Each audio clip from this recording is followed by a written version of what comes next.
Welcome बच्चों।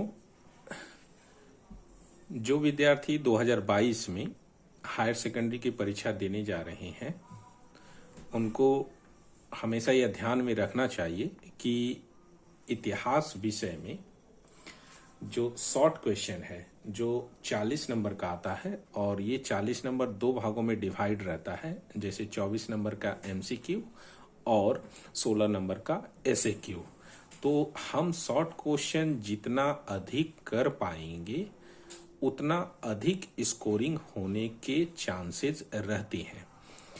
इसलिए मैंने यह निर्णय लिया है कि कम से कम 5 वर्षों का शॉर्ट क्वेश्चन जिसके अंतर्गत एमसीक्यू है और एसएक्यू है वो आप लोगों को बता दिया जाए, ताकि उसमें से अगर कुछ 2022 में आ जाता है तो यह आप लोगों के लिए काफी सुविधाजनक होगा। बच्चों, तुम लोगों को यह भी मालूम होगा कि कोरोना पीरियड के कारण हायर सेकेंडरी काउंसिल ने आप लोगों के प्रत्येक विषय में सिलेबस को रिड्यूस किया है। तो हम लोगों का इतिहास विषय में 8 लेसन थे, उसमें से 3 लेसन को रिड्यूस किया गया है। अर्थात उस 3 लेसन से ना तो शॉर्ट क्वेश्चन आएंगे और ना वहां से लॉन्ग क्वेश्चन आएंगे। तो जो 3 क्वेश्चन रिड्यूस किए गए हैं वो लेसन इस प्रकार हैं। जैसे पहला लेसन है वह है औपनिवेशिक प्रभुता के प्रतीक औपचारिक और अनौपचारिक साम्राज्य। यह आप लोगों के पुस्तक में लेसन 2 में आएगा। एक लेसन है शीत युद्ध का युग, यह आप लोगों के पुस्तक में लेसन 7 में आएगा। और एक है औपनिवेशीकरण यानी कि डीकोलोनाइजेशन, ये आप लोगों के पुस्तक में 8 लेसन में आएगा। यानी इन 3 लेसनों को बात कर दिया गया है। तो अभी जो मैंने प्रश्न पत्र लिया है वह 2020 का है। तो 2020 के प्रश्न में ये तीनों लेसन भी शामिल थे, इसलिए इन तीनों लेसन के एमसीक्यू और एसएक्यू को बाद देना होगा। तो मैं आंसर को सॉल्व करते वक्त बता दूंगा कि कौन सा क्वेश्चन को बाद देना है और किसको एक्सेप्ट करना है। तो हम लोग फिर शुरू करते हैं और आज हम लोग सॉल्व करने जा रहे हैं 2020 का इतिहास विषय का शॉर्ट क्वेश्चन, जिसके अंतर्गत एमसीक्यू आ रहा है और एसएक्यू आ रहा है। प्रथम प्रश्न है औपनिवेशीकरण शब्द का प्रथम प्रयोग किया गया था। तो ये जो लेसन है ये लेसन 8 से संबंध रखता है, इसलिए इसको हम लोगों को सॉल्व नहीं करना है। दूसरा प्रश्न देखते हैं हम लोग। दूसरा प्रश्न है हम लोगों का कि पैट्रिक लुम्बा किस देश के प्रधानमंत्री थे। ये भी हम लोगों के सिलेबस में नहीं है, माने इस बार में रिड्यूस सिलेबस में शामिल है, इसलिए इसे भी हम लोगों को नहीं करना है। उसके बाद है तीसरा प्रश्न, in which year was the Marshall plan announced. ये भी लेसन 7 से है, जिसे कि रिड्यूस्ड सिलेबस में शामिल किया गया है, अर्थात इसे भी हमको नहीं करना है। उसके बाद है दिएन वियन फू की लड़ाई में विजेता कौन था। तो ये भी लेसन 7 से रिलेशन है, तो इसे भी हम लोगों को नहीं करना है। आगे देखते हैं, द्वितीय विश्व युद्ध के दौरान बंगाल में अकाल हुआ था वर्ष। पहला ऑप्शन है 1940, दूसरा है 1942, तीसरा है 1943 और चौथा है 1944। तो इसका सही आंसर होगा 1943,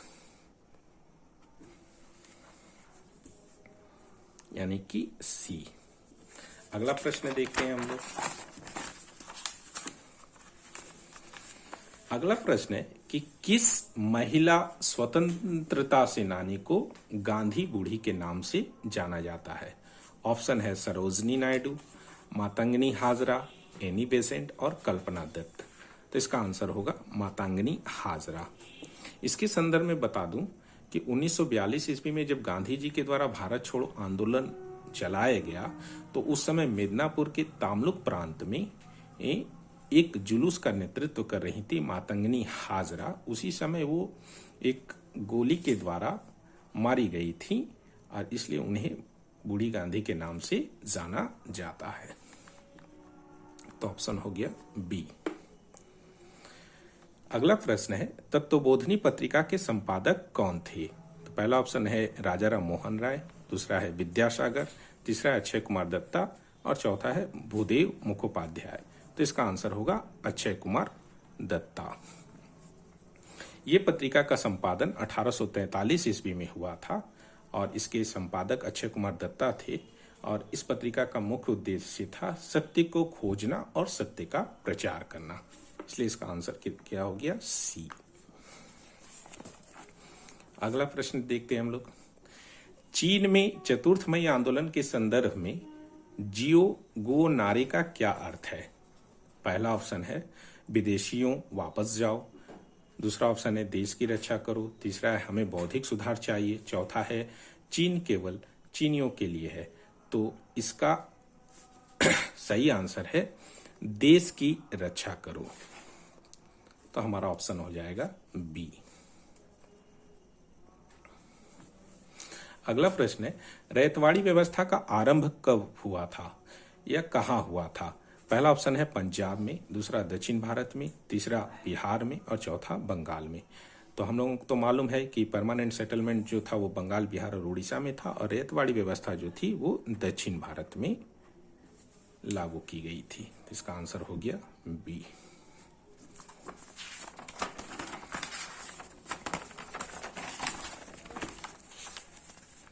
अगला प्रश्न देखते हैं हम लोग। स्तंभ 1 का स्तंभ 2 से मिलान कीजिए। पहला है फर्रुखसियर का फरमान, दूसरा है पिट्स इंडिया एक्ट, तीसरा है रेगुलेटिंग एक्ट, चौथा है कंपनी द्वारा दीवानी अर्जित करना। और इधर स्तंभ 2 में है 1773, दूसरा है 1717, तीसरा है 1765, चौथा है 1784।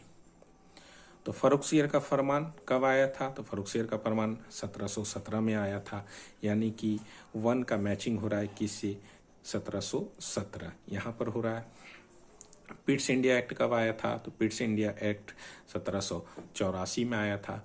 रेगुलेटिंग एक्ट कब आया था? तो 1773 में आया था। तो ये मेरा हो गया 3 नंबर। कंपनी द्वारा दीवानी अर्जित करना ये कब आया था? तो ये 1765 ईस्वी में। तो अब हम लोग इसको मिलाते हैं। फर्रुखसियर का फरमान 1717 ईस्वी में, यानी कि हम लोगों का 1 का ऑप्शन क्या हो जाएगा? तो 1 का हो जाएगा बी, 1 का बी यहाँ पर मिल रहा है। पिट्स इंडिया एक्ट यानी 2 का कितना हो जाएगा? डी, यानी 2 का डी।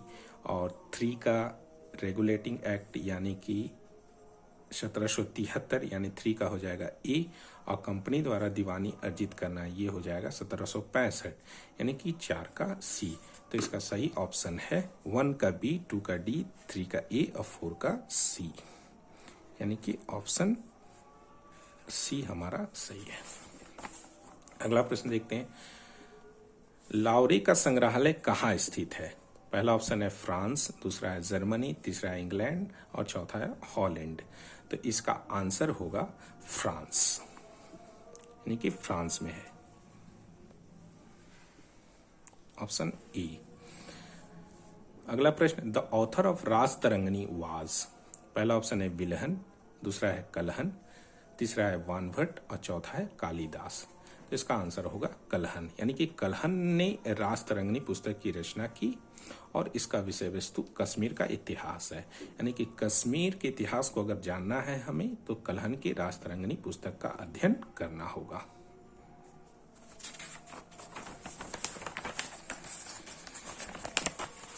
अगला प्रश्न देखते हैं हम लोग। बांग्लादेश मुक्ति युद्ध के प्रमुख नेता थे, ये अभी रिड्यूस सिलेबस में शामिल है, यानी कि इसे हम लोगों को नहीं करना है। अच्छा, who was the first non Congress prime minister of India? ये भी हम लोग का रिड्यूस सिलेबस में शामिल है, इसलिए ये हम लोगों को नहीं करना है। अगला प्रश्न देखते हैं। फॉल्टन व्याख्यान दिया गया था, ये भी शीत युद्ध से रिलेटेड है, इसलिए इसे भी हम लोगों को नहीं करना है। अगला प्रश्न देखते हैं। बिटवीन हुम योम किपुर की लड़ाई किन के बीच लड़ी गई थी? ये भी हम लोगों को नहीं करना है क्योंकि रिड्यूस सिलेबस से शामिल है और लेसन 7 में है ये।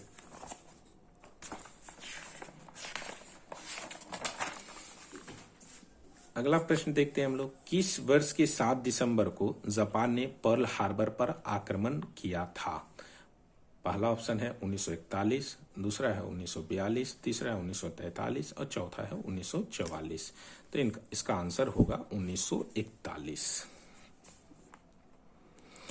यहाँ पर बच्चों जान लोगे कि अमेरिका द्वितीय विश्व युद्ध में पहले न्यूट्रल था, यानी कि 1939 ईस्वी में द्वितीय विश्व युद्ध शुरू हुआ तो किसी भी पक्ष में शामिल नहीं हुआ था, लेकिन जापान द्वारा पर्ल हार्बर पर आक्रमण किए जाने के बाद अमेरिका जो था वो मित्र राष्ट्रों की तरफ से शामिल हुआ।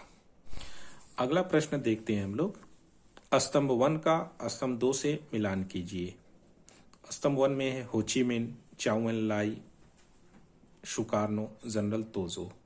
बच्चों ये सभी लेसन 7 और लेसन 8 में शामिल हैं और ये रिड्यूस सिलेबस के अंतर्गत आ रहे हैं, इसलिए इस बार हम लोगों को इसको नहीं पढ़ना है। अगला प्रश्न देखते हैं हम लोग।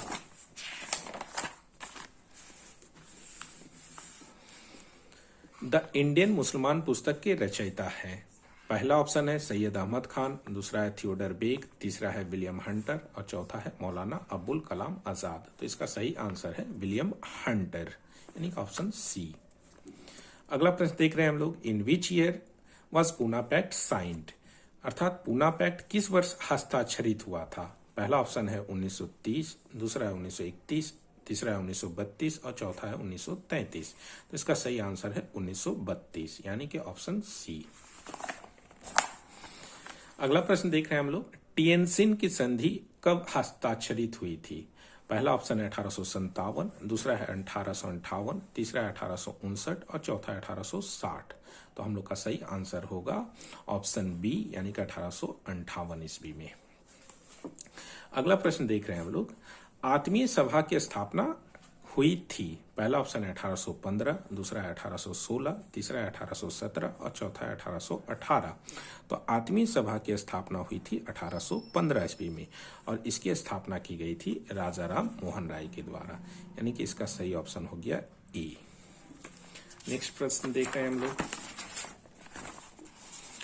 अगला प्रश्न है the term new world was first use by.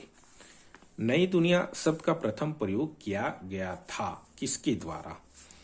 Columbus के द्वारा, अमेरिको वेस्पुची के द्वारा, कैप्टन कुक के द्वारा, मैगलन के द्वारा। तो इसका सही ऑप्शन होगा अमेरिकी वेस्पुची के द्वारा, यानी कि ऑप्शन बी। अगला प्रश्न देख रहे हैं हम लोग। काले लोग श्वेत मनुष्यों पर बोझ हैं, इस अवधारणा को प्रचारित किया गया था। ये भी लेसन 2 से शामिल है, 2 में शामिल है, इसलिए इस लेसन को भी नहीं करना है क्योंकि ये रिड्यूस सिलेबस के अंतर्गत आता है। तो बच्चों यहां पर 2020 का एमसीक्यू समाप्त हुआ। अब हम लोग देखते हैं एसक्यू। एसक्यू का पहला प्रश्न जो है वो है होमी जहांगीर भाभा कौन थे। तो ये भी लेसन 8 में शामिल है, तो इस बार हम लोगों को इसको नहीं करना है। दूसरा उसी के अथवा में प्रश्न है स्वतंत्र अल्जीरिया के प्रथम राष्ट्रपति कौन थे। ये भी हम लोगों को नहीं करना है क्योंकि ये भी लेसन 8 के अंतर्गत शामिल है। अगला प्रश्न देख रहे हैं हम लोग। स्वतंत्र बांग्लादेश का उद्भव कब हुआ था। इस प्रश्न को भी हम लोगों को नहीं करना है क्योंकि ये लेसन 8 के अंतर्गत है। अगला देखते हैं हम लोग। बुल्गानिन कौन थे। इससे भी हम लोगों को नहीं करना है क्योंकि ये लेसन 8 के अंतर्गत आ रहा है। यासिर अराफात कौन थे। इसे भी हम लोगों को नहीं करना है क्योंकि ये लेसन 8 के अंतर्गत आ रहा है। नेक्स्ट है परिशोधन की नीति क्या थी। इसे भी हम लोगों को नहीं करना है। अगला प्रश्न देख रहे हैं हम लोग। लिन-लिथगो प्रस्ताव की घोषणा कब हुई थी। तो लिन-लिथगो प्रस्ताव की घोषणा तात्कालीन वायसरॉय के द्वारा, जो समय लॉर्ड लिन-लिथगो थे, उन्होंने यह घोषणा की थी 8 अगस्त 1940 ईस्वी में।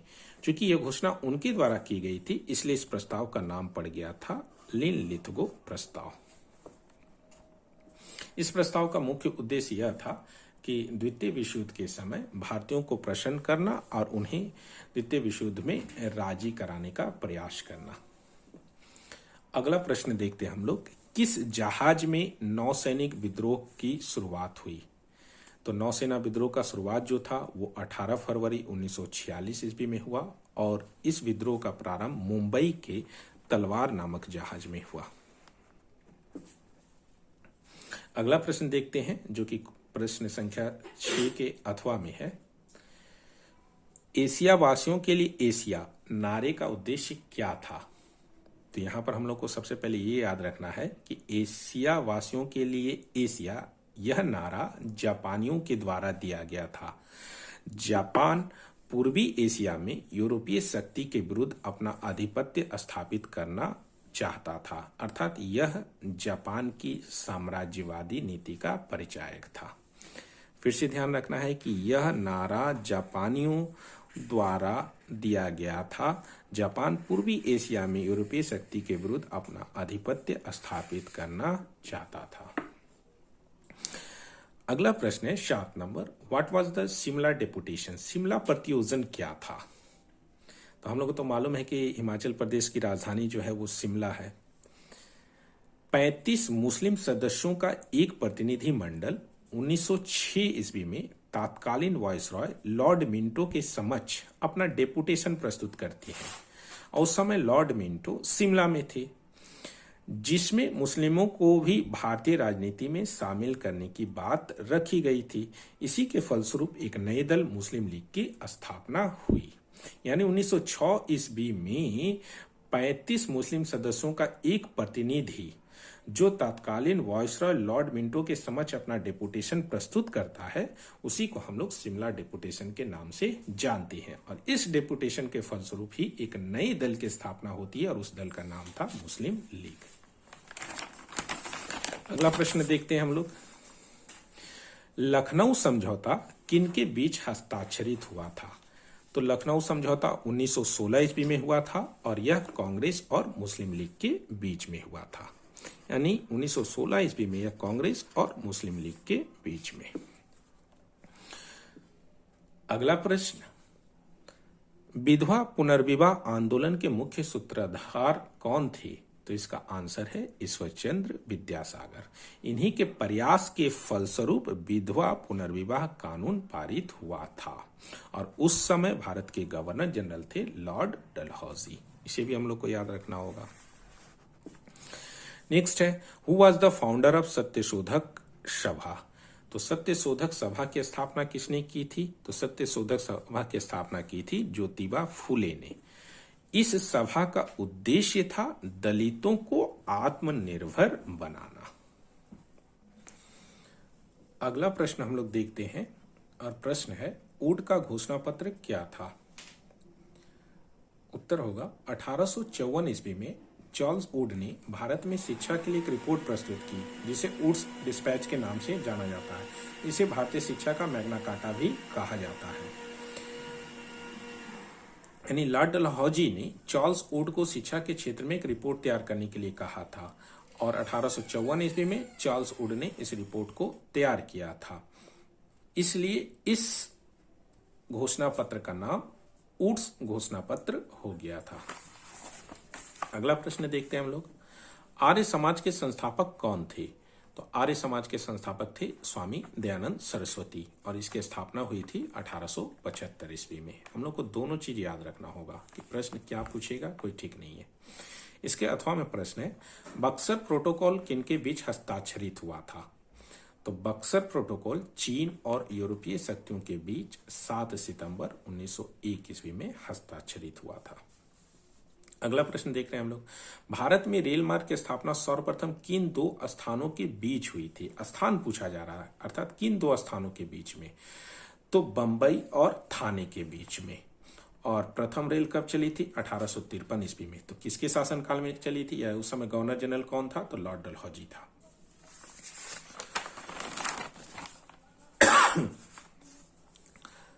अगला प्रश्न है, चीन में मुक्त द्वार नीति की उद्घोषणा किसने की थी? तो इसका उत्तर होगा सितंबर 1899 ईस्वी में जॉन हे ने चीन में मुक्त द्वार नीति की उद्घोषणा की थी। इसी के अथवा में प्रश्न है, काओ टाओ प्रथा क्या है? तो हम लोगों को सबसे पहले ये याद रखना होगा कि यह प्रथा चीन में प्रचलित थी और यह विदेशी व्यापारियों द्वारा चीन सम्राट को अभिवादन करने की एक विशेष प्रथा थी। ये बहुत इंपॉर्टेंट प्रश्न है, इसे याद रखना है। अगला प्रश्न है वित्तीय पूंजी किसे कहते हैं? तो चूंकि ये प्रश्न रिड्यूस सिलेबस के अंतर्गत है इसलिए हम लोगों को नहीं करना है। अगला प्रश्न देखते हैं, वेल्थ ऑफ नेशन ग्रंथ के रचनाकार कौन है? तो इसका आंसर होगा एडम स्मिथ। अगला प्रश्न है डॉक्ट्राइन ऑफ लैप्स की नीति का प्रवर्तन किसने किया था? डॉक्ट्राइन ऑफ लैप्स अर्थात गोद निषेध सिद्धांत। तो गोद निषेध सिद्धांत प्रथा को किसने चलाया था? तो गवर्नर जनरल लॉर्ड डलहौजी ने चलाया था। यह गोद निषेध सिद्धांत क्या था? इस सिद्धांत के अंतर्गत यह बोला गया था कि जिन राजाओं का अपना संतान नहीं है वो किसी को गोद नहीं ले सकते हैं और राजा के मृत्यु के बाद वह राज्य स्वतः ब्रिटिश शासन में शामिल हो जाएगा। यही था गोद निषेध सिद्धांत। अगला प्रश्न देख रहे हैं हम लोग, किस अमेरिकन जनरल का जापान में सर्वप्रथम आगमन हुआ था? तो इसका आंसर होगा कोमोडर पेरी। किस अमेरिकन जनरल का जापान में सर्वप्रथम आगमन हुआ था? तो कोमोडर पेरी का। अगला प्रश्न देख रहे हैं हम लोग। इस तरह से यह जो MCQ और SAQ जो था वो समाप्त हुआ।